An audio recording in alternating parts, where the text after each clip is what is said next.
ಪ್ರತಾಪ್ ಸಿಂಹ ನಾಯಕರು ಮಾತ್ರ ಕುಡಿಯೋದಿಲ್ಲ.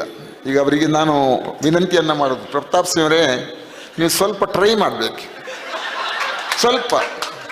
ವಸಂತ ಬಂಗೇರರು ಯಾವಾಗಲೂ ನಮ್ಮ ತಂದೆಯವರ ದೋಸ್ತವರು. ಅವರು ಯಾವಾಗಲೂ ಸ್ಪಿರಿಟೆಡ್. ಬೆಳಗಿಂದ ಸಾಯಂಕಾಲದವರೆಗೆ ಅವರಲ್ಲಿ ಆ ಸ್ಪಿರಿಟ್ ಇದ್ದೇ ಇರ್ತದೆ. ದೊಡ್ಡ ಪೆಗ್ ಹೊಡಿಬೇಡಿ, ಸ್ಮಾಲ್ ಪೆಗ್ಸ್ ಅಂತ ಉಂಟು. ಈಗ ಇದು ಪೆಗ್ ಸಿಸ್ಟಮ್ 60-30, ಬಾರಿ ಸ್ಮಾಲ್ 30 ml ಮಾತ್ರ. ಆದರೆ ಅವರು ಕೊಟ್ಟ ಸಲಹೆಯನ್ನು ಮಾತ್ರ ನಾನು ಒಪ್ಪುವುದಿಲ್ಲ ಅಂತ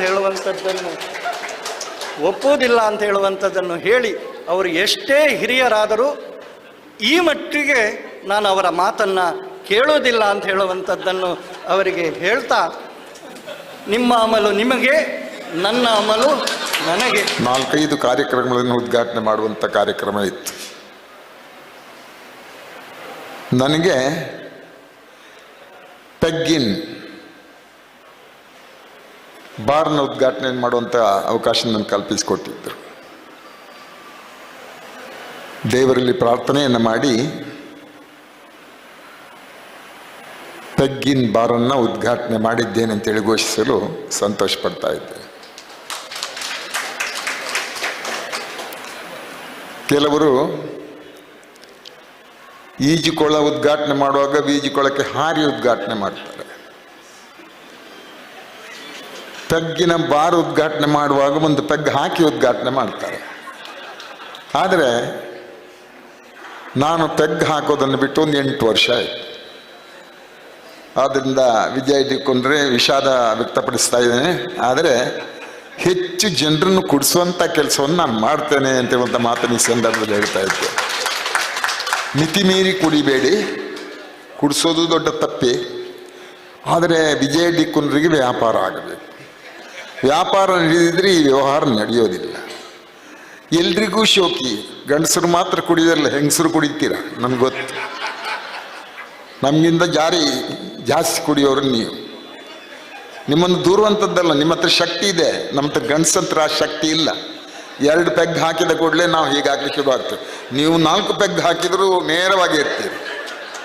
ಹಾಗೆ ನೀವು ಅವರಿಗೆ, ನಿಮ್ಮ ಯಜಮಾನರುಗಳಿಗೆ ಸ್ವಲ್ಪ ಪ್ರಚೋದನೆಯನ್ನು ಕೊಟ್ಟು ಸ್ವಲ್ಪ ಕುಡಿಸುವಂಥ ಕೆಲಸವನ್ನು ಮಾಡಬೇಕು ಅಂತ ಹೇಳುವಂಥ ವಿನಂತಿಯನ್ನು ನಾನು ಈ ಸಂದರ್ಭ ಮಾಡುತ್ತಾ ಇದ್ದೆ. 1972ರಲ್ಲಿ 51 ವರ್ಷಗಳ ಹಿಂದೆ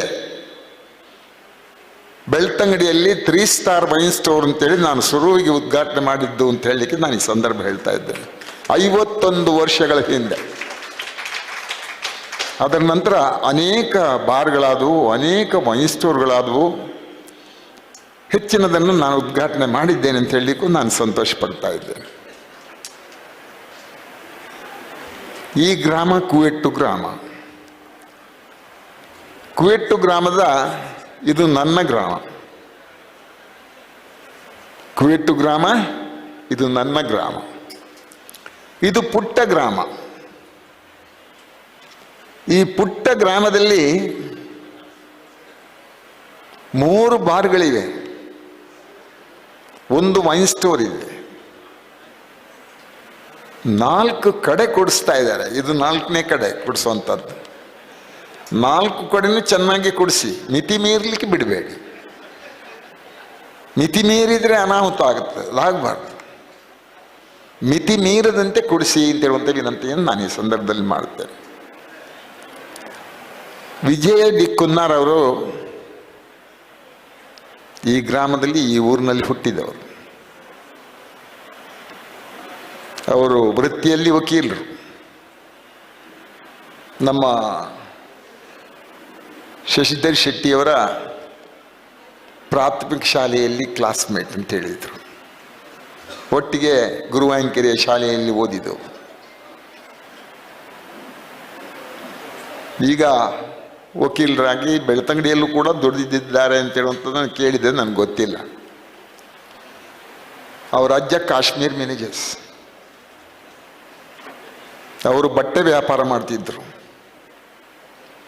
ತಾಮ್ರದ ಅಂಗಡಿ ಇತ್ತವರಿಗೆ. ಅವರ ತಂದೆಯವರು ವಲೇರಿಯನ್ ದಿ ಕುನ್ನ. ಅವರು ಪೈಲಟ್ ಆಗಿ ಕೆಲಸ ಮಾಡಿದವರು ಅಂತ ಹೇಳಲಿಕ್ಕೆ ನಾನು ಈ ಸಂದರ್ಭ ಸಂತೋಷ ಪಡ್ತಾ ಇದ್ದೆ. ಅದು ನಮ್ಮ ಗ್ರಾಮಕ್ಕೊಂದು ಹೆಮ್ಮೆ ಅಂತ ಹೇಳುವಂಥ ಮಾತನ್ನು ಈ ಸಂದರ್ಭದಲ್ಲಿ ಹೇಳ್ತಾ ಇದ್ದೆ. ಅಂತ ಅವರು ಕೂಡ ಮುಂದೆ ವ್ಯಾಪಾರವನ್ನು ಪ್ರಾರಂಭ ಮಾಡಿದವರು. ಅವರಂತೆ ವಿಜಯ್ ಡಿ ಕುನ್ನಾರ್ ಅವರು ಕೂಡ ವ್ಯಾಪಾರವನ್ನು ಮಾಡಬೇಕು ಅಂತ ಹೇಳುವಂಥ ಉದ್ದೇಶದಿಂದ ಒಂದು ದೊಡ್ಡ ಕಟ್ಟಡವನ್ನು ನಿರ್ಮಾಣ ಮಾಡಿ ಇಲ್ಲಿ ಬಾರ್ ಆ್ಯಂಡ್ ರೆಸ್ಟೋರೆಂಟನ್ನು ಓಪನ್ ಮಾಡಿ ಅದರೊಟ್ಟಿಗೆ ರೂಮ್ಸ್ಗಳನ್ನ ಬಾಡಿಗೆ ಕೊಡುವಂಥ ವ್ಯವಸ್ಥೆಯನ್ನು ಕೂಡ ಇಲ್ಲಿ ಮಾಡಿದ್ದಾರೆ. ಆ ರೀತಿಯಲ್ಲಿ ಸುಮಾರು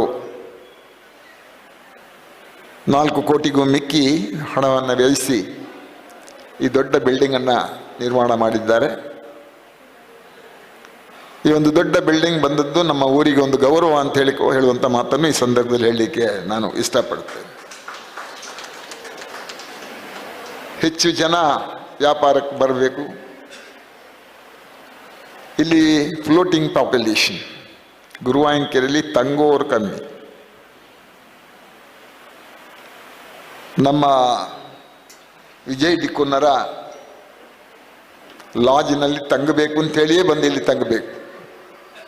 ಆ ಯೋಚನೆಯನ್ನು ಮಾಡಿ ಮಂಗಳೂರಿನಲ್ಲೋ ಬೆಂಗಳೂರಿನಲ್ಲೋ ಮೈಸೂರಿನಲ್ಲೋ ಎಲ್ಲಿಂದ ಬಂದು ಇಲ್ಲಿ ತಂಗುವಾಗ ನಾನು ಓಪನ್ ಮಾಡಿದಂಥ ಬಾರಿ ಇದೆ, ಒಂದೊಂದೇ ಪೆಗ್ಗು ಹೊಡೀರಿ, ಸ್ವಚ್ಛಂದವಾಗಿ ರೂಮ್ನಲ್ಲಿ ಮಲಗಿ, ಚೆನ್ನಾಗಿ ಆಹಾರ ಸಿಗ್ತದೆ ಸೇವಿಸಿ. ಆ ರೀತಿಯಲ್ಲಿ ನೆಮ್ಮದಿಯಿಂದ ಶಾಂತಿಯಿಂದ ಈ ಒಂದು ರೂಮ್ನಲ್ಲಿ ಮಲಗುವಂಥ ಅವಕಾಶವನ್ನು ಕಲ್ಪಿಸಿಕೊಟ್ಟಿದ್ದಾರೆ. ಶಾಂತಿಯಿಂದ ಒಂದು 4 ದಿವಸ 5 ದಿವಸ ಇಲ್ಲಿ ಕಳೆದು ಹೋಗುವಂಥ ಒಂದು ರೂಢಿಯನ್ನು ಮಾಡಿಕೊಳ್ಳಿ ಅಂತೇಳುವಂಥ ವಿನಂತಿಯನ್ನು ನಾನು ಈ ಸಂದರ್ಭದಲ್ಲಿ ಮಾಡ್ತಾ ಇದ್ದೇನೆ. ಅಂತೂ ನಾನು ಇಷ್ಟೇ ವಿಜಯ್ ಡಿ ಕುನ್ನರ್ಗೆ ನಾನು ಪ್ರೇರಣೆ ಕೊಡುವಂಥದ್ದು, ಪ್ರೋತ್ಸಾಹ ಕೊಡುವಂಥದ್ದು, ಹೆಚ್ಚು ಜನ ಬನ್ನಿ ಇಲ್ಲಿಗೆ, ಪ್ಲಗ್ ಸಿಸ್ಟಮ್ಗೆ ಹೋಗಿ ರೂಮ್ನಲ್ಲಿ ಇಳ್ಕೊಳ್ಳಿ, ಈ ಸುತ್ತಮುತ್ತಲಿನ ನೋಟವನ್ನು ನೋಡಿ ಸಂತೋಷಪಡಿ, ಮನಸ್ಸಿಗೆ ನೆಮ್ಮದಿ ಬರಲಿ. ಅದರೊಟ್ಟಿಗೆ ನೆಮ್ಮದಿಯ ಒಂದು ವಾರದ ಒಂದು 5 ದಿವಸದ ಬಾಳುವೆಯನ್ನು ಇಲ್ಲಿ ಮಾಡಿ ಅಂತೇಳುವಂಥ ವಿನಂತಿಯನ್ನು ಈ ಸಂದರ್ಭದಲ್ಲಿ ಮಾಡಲಿಕ್ಕೆ ಇಷ್ಟಪಡ್ತೇನೆ. ಆ ರೀತಿ ವಿಜಯ್ ಡಿ ಕುನ್ನರವರು ಇಂದು ಪ್ರಾರಂಭಿಸಿದ 3-4 ಸಂಸ್ಥೆಗಳು ಕೂಡ ಹೆಚ್ಚಿನ ಯಶಸ್ಸನ್ನು ನಾನು ಆಶಿಸ್ತೇನೆ. ನಮಸ್ಕಾರ. MLC ಅವರಾದ ಪ್ರತಾಪ್ ಸಿಂಹ ನಾಯಕರು ಬಂದಿದ್ದಾರೆ. ಅವರಿಗೆ ನಿಮ್ಮೆಲ್ಲರ ಪರವಾಗಿ ನಾನು ಹಾರ್ದಿಕ ಸ್ವಾಗತವನ್ನು ಬಯಸ್ತಾ ಇದ್ದೇನೆ. ಅಂತೂ ಪ್ರತಾಪ್ ಸಿಂಹ ನಾಯಕರು ಮಾತ್ರ ಕುಡಿಯೋದಿಲ್ಲ. ಈಗ ಅವರಿಗೆ ನಾನು ವಿನಂತಿಯನ್ನು ಮಾಡೋದು, ಪ್ರತಾಪ್ ಸಿಂಹರೇ ನೀವು ಸ್ವಲ್ಪ ಟ್ರೈ ಮಾಡಬೇಕು, ಸ್ವಲ್ಪ ದೊಡ್ಡ ಪೆಗ್ ಹೊಡಿಬೇಡಿ, ಸ್ಮಾಲ್ ಪೆಗ್ಸ್ ಅಂತ ಉಂಟು. ಈಗ ಇದು ಪೆಗ್ ಸಿಸ್ಟಮ್ 60-30, ಭಾರಿ ಸ್ಮಾಲ್ 30 ml ಮಾತ್ರ ಸ್ವಲ್ಪ ಸೇರಿಸಿ ರುಚಿ ನೋಡಬೇಕು. ನೀವು ರುಚಿ ನೋಡಿದರೆ ಮತ್ತೆ ಗೊತ್ತಾಗ್ತದೆ. ಮತ್ತೇನು ಮಾಡ್ತೀರಿ ಅಂತ ಮತ್ತೆ ನೀವು ವಿಜಯ್ ಡಿ ಕುನ್ನರವರ ಈ ಬಿಲ್ಡಿಂಗಿಗೆ ಬರ್ತೀವಿ. ಜಾಸ್ತಿ ಕುಡಿಬೇಕು, ಮಿತವಾಗಿ ಬಳಸಿ, ಆನಂದ ಆಗ್ತದೆ, ಆರೋಗ್ಯಕ್ಕೂ ಒಳ್ಳೆಯದು ಅಂತ ಹೇಳುವಂಥ ಮಾತನ್ನು ಈ ಸಂದರ್ಭದಲ್ಲಿ ಹೇಳ್ತೇನೆ. ನಿಮಗೆ ಅವಮಾನ ಆಗಬೇಕು ಅಂತ ಹೇಳುವಂಥ ರೀತಿಯಲ್ಲಿ ಮಾತಾಡಲಿಲ್ಲ. ನಮ್ಮ ವಿಜಯ್ ಡಿ ಕುನ್ನರ್ಗೆ ವ್ಯಾಪಾರ ಆಗಲಿ ಅಂತ ಹೇಳುವಂಥ ದೃಷ್ಟಿಯಲ್ಲಿ ನಿಮ್ಮಲ್ಲಿ ವಿನಂತಿ ಮಾಡಿದ್ದೇನೆ. ಪ್ರತಾಪ್ ಸಿಂಹರೇ ದಯವಿಟ್ಟು ಕ್ಷಮಿಸಿ. ಅಂತೂ ನಿಮ್ಮೆಲ್ಲರೂ ನಾನು ವಿನಂತಿಯನ್ನು ಮಾಡುವಂಥ ವಿಜಯ್ ಡಿ ಕುನ್ನರಿಗೆ ಪ್ರೋತ್ಸಾಹವನ್ನು ಕೊಡಿ, ಅವರ ವ್ಯಾಪಾರವನ್ನು ಬೆಳೆಸಿ ಅಂತ ಹೇಳುವಂಥ ಮಾತನ್ನು ಹೇಳಿ ನಿಮ್ಗೆಲ್ರಿಗೂ ಅನಿಸಿ ನಾನು 2 ಮಾತುಗಳನ್ನು ಮುಕ್ತಾಯಗೊಳಿಸ್ತೇನೆ. ಎಲ್ಲ ದೈವದೇವರುಗಳಲ್ಲಿ ಪ್ರಾರ್ಥನೆಯನ್ನು ಮಾಡ್ತಾ, ವೇದಿಕೆಯಲ್ಲಿ ಆಸೀನರಾಗಿರುವಂತಹ ಧರ್ಮಗುರುಗಳ ಆಶೀರ್ವಾದವನ್ನು ಬೇಡ್ತಾ, ಉಪಸ್ಥಿತರಿರುವ ಎಲ್ಲ ಗಣ್ಯಮಾನ್ಯರಿಗೆ ಮತ್ತು ನೆರೆದಿರುವ ಎಲ್ಲ ಬಂಧು ಭಗಿನಿಯರಿಗೆ ವಂದಿಸ್ತೇನೆ. ಬೆಳಗಾಂ ಅಧಿವೇಶನದಲ್ಲಿರುವಾಗ ನಮ್ಮ ವಕೀಲರು ಫೋನ್ ಮಾಡಿದರು, ನಾನೊಂದು ಲಾಡ್ಜ್ ಉದ್ಘಾಟನೆ ಮಾಡ್ತಾ ಇದ್ದೇನೆ, ನೀವು ಬರಬೇಕು ಅಂತ ಹೇಳುವಂತಹ ಆಹ್ವಾನವನ್ನು ಕೊಟ್ಟರು. ವಕೀಲ ಮಿತ್ರರು ಬೇರೆ, ಅದರ ಜೊತೆಗೆ ಅವರ ತಾಯಿಯವರು ಕೋರ್ಟಿನಲ್ಲಿ ಶಿರಸ್ತೇದಾರರಾಗಿದ್ದಂಥವರು. ಗಣೇಶ ಚತುರ್ಥಿಯ ಸಂದರ್ಭದಲ್ಲಿ ನಮ್ಮ ತಂದೆಯವರು ವಕೀಲರಾಗಿರುವಾಗ ನಮ್ಮ ಮನೆಗೆ ಗಣೇಶ ಚತುರ್ಥಿಗೆ ಬರ್ತಿದ್ದಂತಹ ಒಂದು ಕುಟುಂಬ.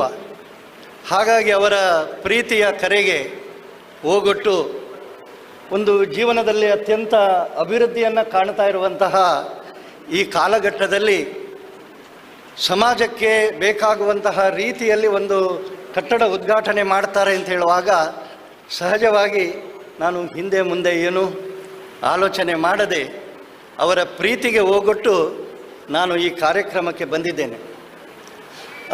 ಮೇಲಾಗಿ ನಾನೊಬ್ಬ ಜನಪ್ರತಿನಿಧಿ. ಈಗ ನಿಮ್ಮೆಲ್ಲರ ಆಶೀರ್ವಾದದಿಂದ ನನಗೊಂದು ಜನರ ಸೇವೆ ಮಾಡುವಂತಹ ಅವಕಾಶ ಲಭಿಸಿದೆ. ಈ ಹಿನ್ನೆಲೆಯಲ್ಲಿ ಈ ಕಾರ್ಯಕ್ರಮಕ್ಕೆ ಬಂದಿದ್ದೇನೆ. ಸ್ವಲ್ಪ ತಡವಾಗಿ ಬಂದಿದ್ದೇನೆ. ತಡವಾಗಿ ಬಂದರೆ ಒಂದು ಸಮಸ್ಯೆ ಏನು ಅಂತ ಹೇಳಿದರೆ, ಮೊದಲು ಏನಾಗಿದೆ ಅಂತ ಹೇಳುವಂಥದ್ದು ಗೊತ್ತಿರುವುದಿಲ್ಲ. ಮೊನ್ನೆ ವಸಂತ್ ಬಂಗೇರರು ಮಾತನಾಡುವಾಗ ಅವರು ಏನು ಮಾತಾಡ್ತಾ ಇದ್ದಾರೆ ಅಂತ ಹೇಳುವಂಥದ್ದೇ ನನಗೆ ಅರ್ಥ ಆಗಲಿಲ್ಲ. ಅರ್ಥ ಆಗುವಾಗ ಶಶಿಧರ್ ಶೆಟ್ಟರು ಮಾತನಾಡುವಾಗ ಓ ಇಂಥದ್ದೊಂದು ಸಂಗತಿ ಇಲ್ಲಿ ಇದೆ ಅಂತ ಹೇಳುವಂಥದ್ದು ಗೊತ್ತಾದದ್ದೇ ಈ ವೇದಿಕೆಯಲ್ಲಿ ಬಂದು ಕೂತ ಮೇಲೆ. ಮತ್ತು ವಸಂತ್ ಬಂಗೇರರು ಯಾವಾಗಲೂ ನಮ್ಮ ತಂದೆಯವರ ದೋಸ್ತವರು. ಅವರು ಯಾವಾಗಲೂ ಸ್ಪಿರಿಟೆಡ್. ಬೆಳಗಿಂದ ಸಾಯಂಕಾಲದವರೆಗೆ ಅವರಲ್ಲಿ ಆ ಸ್ಪಿರಿಟ್ ಇದ್ದೇ ಇರ್ತದೆ. ಹಾಗಾಗಿ ಅವರು ಹಿರಿಯರಾಗಿ ಒಂದು ಮಾತು ಹೇಳುವಾಗ ಈ ವೇದಿಕೆಯಲ್ಲಿ ನಾವು ಸೇರಿರುವಂಥದ್ದು ಇವರಿಗೆ ಶುಭ ಹಾರೈಸುವುದಕ್ಕೆ. ಹಾಗಾಗಿ ಎಲ್ಲರ ಪರವಾಗಿ ಭಗವಂತನಲ್ಲಿ ನಾನು ಪ್ರಾರ್ಥನೆ ಮಾಡ್ತೇನೆ. ಯಾವ ಕನಸನ್ನು ಹಿಡ್ಕೊಂಡು ಈ ಕಟ್ಟಡವನ್ನು ಮಾಡಿದ್ದಾರೆ, ಸುಮ್ಮನೆ ಆಗೋದಿಲ್ಲ ಈ ಕಟ್ಟಡ. ಇದರ ಹಿಂದೆ ಸಾಕಷ್ಟು ಶ್ರಮ ಇದೆ, ಅವರ ಜೀವನದ ದುಡಿತದ ಬೆವರಿದೆ. ಬೆವರು ಅಂತ ಹೇಳಿದರೆ ಅದು ರಕ್ತವೇ ಬೆವರಾಗುವಂಥದ್ದು. ಹಾಗಾಗಿ ಅಷ್ಟು ಪರಿಶ್ರಮ ಪಟ್ಟು ಇಷ್ಟು ದೊಡ್ಡ ಸಂಗತಿಯನ್ನು ಮಾಡಿರುವಾಗ ನಾನು ಎಲ್ಲರ ಪರವಾಗಿ ಅವರಿಗೆ ಶುಭವನ್ನು ಹಾರೈಸ್ತೇನೆ. ಈಗಾಗಲೇ ಸಂಘಟಕರು ಹೇಳುವಾಗಲೇ ಹೇಳಿದರು, ನಾವು ಕೊನೆಘಟ್ಟಕ್ಕೆ ಬಂದಿದ್ದೇವೆ ಅಂತ ಹೇಳಿ. ಆದರೂ ಒಂದು ಮಾತು, ನಾನು ಜನಜಾಗೃತಿಯ ಸದಸ್ಯ, ನನಗೆ ಅದರಲ್ಲೇನು ಹೇಳೋದಕ್ಕೆ ಹಿಂದೆ ಮುಂದೆ ಇಲ್ಲ. ನಾನು ಸಮಾಜದಲ್ಲಿ ಈ ರೀತಿಯ ಅಭ್ಯಾಸಗಳಿಗೆ ಹೋದಂಥವರಿಗೆ ಬಿಡಿಸುವಂತಹ ದೃಷ್ಟಿಯಲ್ಲಿ ನಾನು ನನ್ನ ಜೀವನ ಪೂರ್ತಿ ಕೆಲಸ ಮಾಡಿದ್ದೇನೆ. ನನಗೆ ಅದರ ಬದ್ಧತೆ ಇದೆ, ಅದರಲ್ಲಿ ಏನು ಎರಡು ಮಾತಿಲ್ಲ. ಅಮಲು ಅಂತೇಳಿ ಹೇಳುವಂಥದ್ದು ಅದು ಬರೀ ಕುಡಿತದಿಂದಲೇ ಬರಬೇಕಾಗಿ ಇಲ್ಲ. ದೇಶ ಸೇವೆಯ ಅಮಲು, ಸಮಾಜ ಸೇವೆಯ ಅಮಲು, ಬಡವರಿಗೆ ಸಹಾಯ ಮಾಡಬೇಕು ಅಂತ ಹೇಳುವಂತಹ ಅಮಲು, ಅದು ಒಂದು ಅಮಲೆ. ಆ ಅಮಲಿದ್ದವರು ಮನೆಯನ್ನು ಸುಟ್ಟಾದರೂ ಸಮಾಜಕ್ಕೋಸ್ಕರ ಕೆಲಸ ಮಾಡಿ ನಮಗೆಲ್ಲ ಪ್ರೇರಣೆ ಕೊಟ್ಟಂತಹ ತುಂಬ ಉದಾಹರಣೆಗಳಿದ್ದಾವೆ.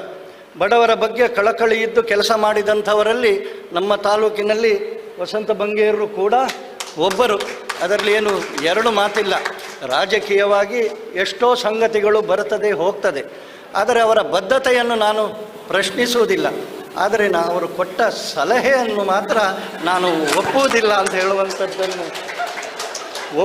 ಅಂತ ಹೇಳುವಂಥದ್ದನ್ನು ಹೇಳಿ, ಅವರು ಎಷ್ಟೇ ಹಿರಿಯರಾದರೂ ಈ ಮಟ್ಟಿಗೆ ನಾನು ಅವರ ಮಾತನ್ನು ಕೇಳೋದಿಲ್ಲ ಅಂತ ಹೇಳುವಂಥದ್ದನ್ನು ಅವರಿಗೆ ಹೇಳ್ತಾ, ನಿಮ್ಮ ಅಮಲು ನಿಮಗೆ, ನನ್ನ ಅಮಲು ನನಗೆ ಅಂತ ಹೇಳುವಂಥದ್ದನ್ನು ಹೇಳಿ, ಮತ್ತೊಮ್ಮೆ ಪ್ರತಿಷ್ಠಿತ ದಿಕ್ಕುನ್ನ ಕುಟುಂಬದ ಅವರಿಗೆ ನಾನು ಹೃತ್ಪೂರ್ವಕವಾಗಿ ಅಭಿನಂದನೆಗಳನ್ನು ಸಲ್ಲಿಸಿ ನನ್ನ ಮಾತನ್ನು ನಿಲ್ಲಿಸ್ತೇನೆ. ಧನ್ಯವಾದ.